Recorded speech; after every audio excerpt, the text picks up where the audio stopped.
As Zahara stepped forward, the crowd parted slightly, sensing a shift in atmosphere. She reached out a trembling hand toward one of the low-hanging fruits. The branch bent graciously toward her, allowing the silver orb to rest gently in her palm. A collective gasp rose from the observers. Shola and Tumi glared in disbelief, while Mama Kessie's face darkened with both envy and shame. Why did the tree obey Zahara and not them? Zahara held the fruit. Its surface was smooth, cool, and faintly pulsed with an internal luminescence. Unsure what else to do, she turned toward her mother and sisters, offering the precious orb with an apologetic glance. Mama Kessie's lips tightened, as though the gesture was an insult rather than a gift. The old woman folded her arms, refusing to take it. The crowd began to buzz as a sleek black SUV pulled up on the roadside. Out stepped Mr. Campbell, a well-dressed entrepreneur rumored to be one of the wealthiest men in Ukuto City. He was known for his philanthropic gestures, funding new schools, improving roads, but also for his taste for rare treasures. Word of a magical, silver-fruited tree had piqued his interest. Mr. Campbell's entourage cleared the way, and he approached Mama Kessie, Shola, Tumi, and Zahara. He studied the tree, then turned his sharp gaze to Zahara, noticing the silver fruit she held. "Good morning, my friends. I've heard about this remarkable phenomenon. To whom does this tree belong?" Mama Kessie, flustered, tried to claim ownership. But Mr. Campbell noticed that only Zahara seemed able to handle the fruit. Intrigued, he fixed his eyes on the shy young woman. "Young lady, will you grant me a branch of this tree? If you do, I offer you any reward within my means." Zahara froze, glancing from the fruit in her hand to her mother's resentful face. She remembered Auntie Dimbu's words about carefully sharing blessings with those who truly deserve them. Yet, Mr. Campbell radiated sincerity and a personal hunger, as though he wanted to harness the tree's magic, or at least display it as a prized possession. But before Zahara could say a word, Shola and Tumi quickly jumped in, insisting that the tree was Mama Kessie's. They offered to pick a branch for him, repeating their attempts to pluck the fruit, once more in vain, prompting a few giggles from the surrounding spectators. Mr. Campbell arched an eyebrow, turning his attention back to Zahara. "It seems you alone can touch the fruit. Would you do me the honor of bestowing a branch upon me?" Zahara gently placed the silver orb at the foot of the tree and reached for a slender bough near the trunk. The bark felt velvety, the leaves quivered as though alive. With minimal effort, she snapped off a branch, its silver fruit dangling like ornaments. The crowd clapped in awe, capturing videos and sharing them instantly across social platforms. Zahara handed the branch to Mr. Campbell, who gazed upon it with wonder. Then he flashed a dazzling grin. "You have my gratitude. Now, please, name your price or wish, and I shall do my best to grant it." Zahara hesitated. Her immediate instincts told her to ask for a better life, far away from Mama Kessie's cruelty.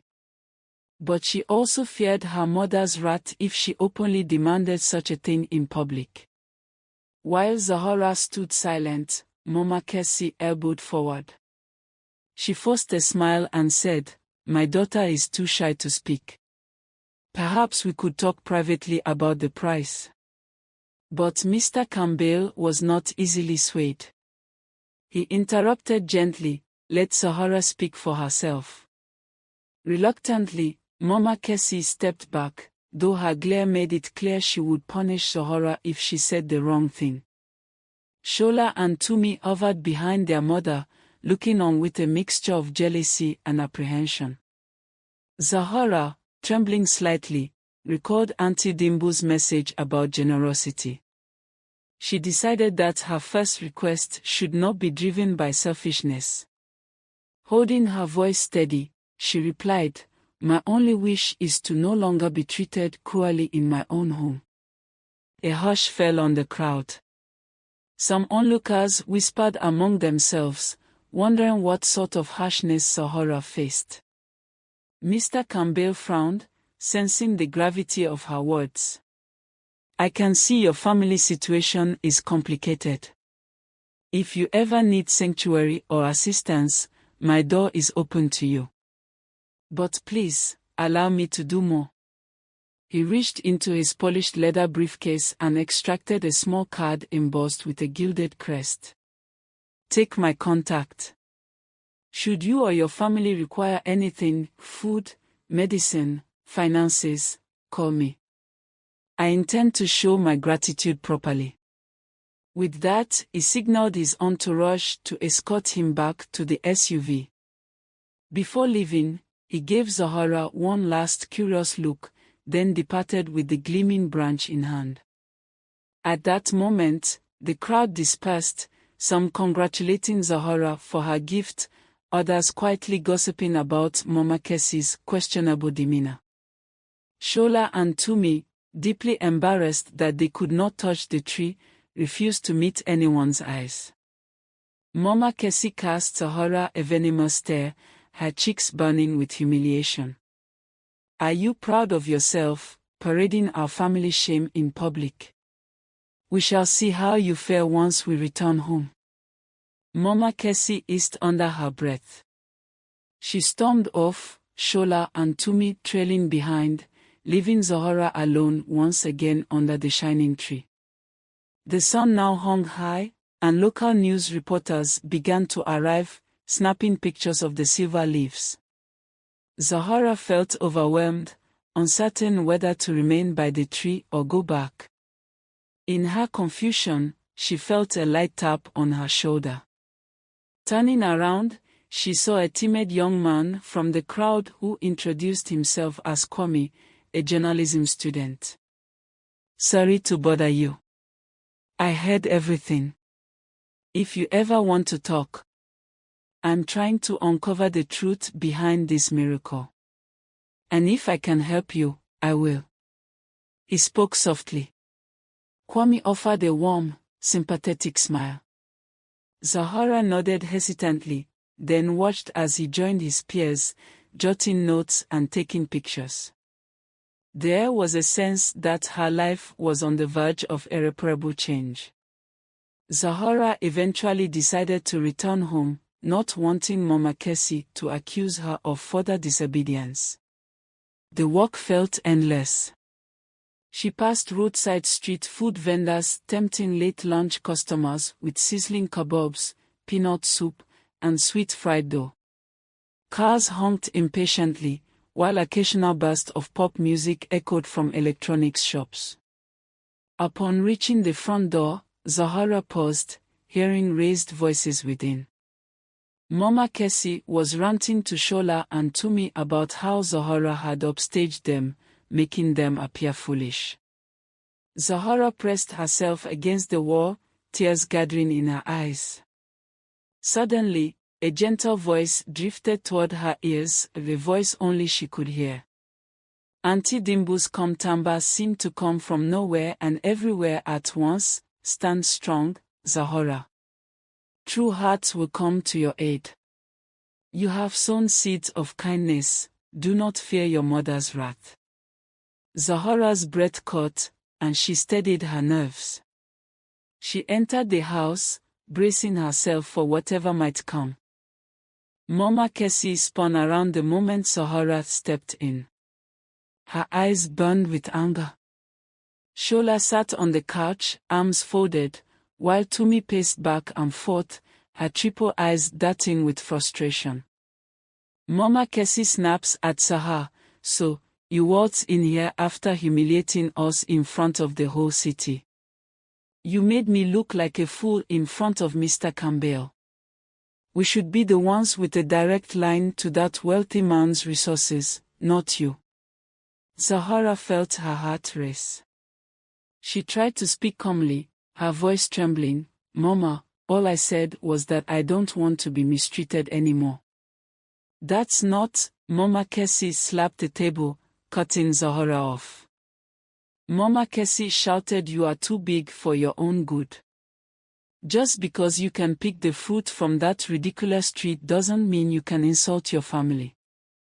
Shola stood, glaring daggers at Zahara with her single eye. "We used to pity you for being so plain, but now we see you've been walking behind our backs, first with that rod, then with this tree." On the other hand, Tumi simply stared, a flicker of uncertainty passing through her triple-eyed gaze. Possibly, Tumi realized how extraordinary Zahara's abilities were, and how wrong they might have been to mistreat her. But Tumi said nothing. In the days that followed, Zahara's life at home grew more strained than ever. Mama Kessie refused to speak kindly to her and doled out punishments at the slightest provocation, making her scrub the bathroom tiles twice over or polish every window in the house. Every morning, Shola and Tumi would race to the magical tree, hoping it would finally let them pluck its fruit. Each time, the branches rose defiantly, out of their reach. And each time Zahara showed up, the tree's silver leaves would sway gently down to greet her. Crowds still gathered, some marveling at Zahara, others encouraging her to pick fruit for them. She always refused to exploit the tree's gift for wealth, remembering Auntie Dimbu's caution about greed. Amid this chaos, rumors floated through the city about how the tree might cure illness or bestow luck. People began leaving offerings, candles, flowers, incense around the trunk. Zahara, unsure how to handle such reverence, tried to stay out of the limelight. Meanwhile, Mama Kessie's resentment grew. She refused to let Zahara bring any of the tree's fruit home, thinking if she couldn't have it freely, no one should. Shola and Tumi complained constantly about missing out on potential fortune. A week after the tree's appearance, a group of city officials from the Okuto city's municipal leaders, including an urban development officer and an environmental specialist, arrived to inspect the site. They found clusters of people praying around the trunk, a few vendors selling refreshments to onlookers, and a general carnival-like atmosphere. The officials insisted on speaking to whoever could claim responsibility for the tree's existence. Mama Kessie marched forward, brandishing her store license as if it proved anything about the tree. But the officials noticed that only Zahara could approach the trunk without the branches recoiling. They demanded she come forward. The chief officer speaks out, "Young woman, can you explain how this tree grew here overnight?" Zahara stumbled over her words, not wanting to mention the ebony rod or Auntie Dimbu. She simply stated that she found the tree one morning, as astonished as anyone else. The officials eyed her warily but could not force any confession. Just as the city officials were scrutinizing the situation, a familiar black SUV rolled up. Mr. Campbell stepped out, accompanied by a small retinue of advisors in business suits, and addressed the officers. "Pardon me, but the young woman who gave me a branch of this miraculous tree is under my protection. If you intend any legal action, I ask you to consider that this site holds spiritual significance to many." The crowd buzzed with speculation. Some wondered if Mr. Campbell hoped to buy the land and turn it into a tourist attraction. Others believed he was simply ensuring Zahara's well-being. Regardless of his motives, his influence carried weight. The officials decided to postpone any immediate action, instructing everyone to keep the area clean and unblocked until they could consult with higher authorities. Once they left, Mr. Campbell approached Zahara quietly. "I see you're still guarding this wonderful gift. I meant it when I said you can call on me if you need assistance. He pressed a small slip of paper into her hand, inscribed with a private phone number.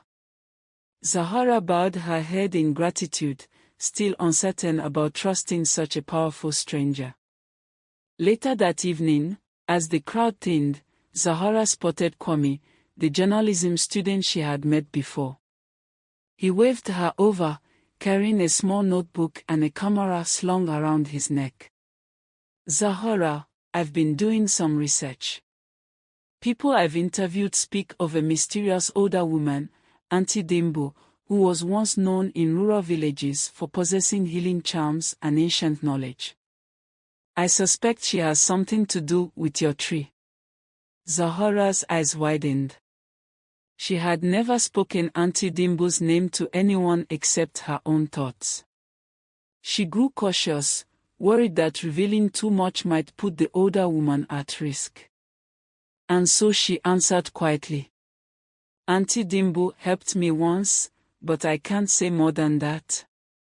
She appears when she wants to. Kwame nodded, seeming to understand. He changed the subject, asking how Zahara was coping with the media frenzy and her family's hostility. She felt a surge of relief talking to him, someone who seemed genuinely concerned about her well-being rather than the tree's potential riches. They spoke at length about the city's social disparity, about Zahara's daily chores and emotional struggles, about how magical wonders sometimes reveal themselves in places least expected. Though the conversation offered her solace, Zahara sensed trouble brewing at home.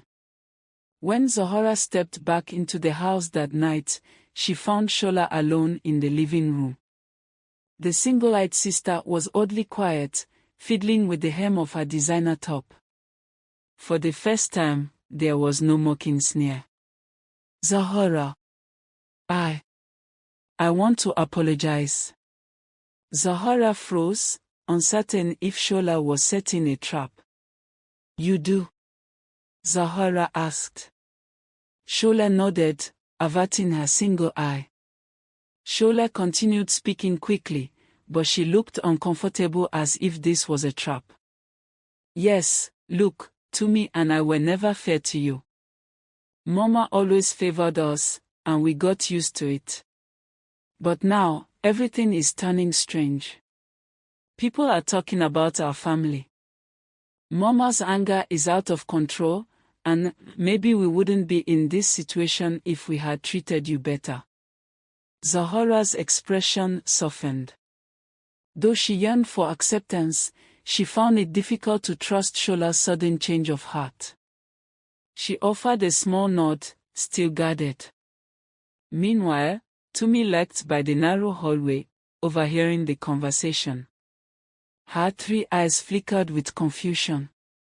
She too had begun to realize that Mama Kessie's bitterness had overshadowed any sense of familiar unity. Late into the night, Zahara lay awake, replaying Shola's words in her mind. Was this truly an apology, or an attempt to manipulate her? Half asleep, Zahara again heard the echo of Auntie Dimbo's voice, whispering the seeds of regret have been planted, but redemption must be nurtured. Remain vigilant, Zahara, she drifted into a restless slumber, uncertain of what new trials the morning might bring. As the saga of Zahara and the enchanted tree unfolded, Okuta City buzzed with daily life. Taxi drivers argued over fares in heavy traffic jams.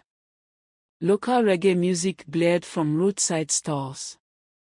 University students marched in protest against rising tuition fees.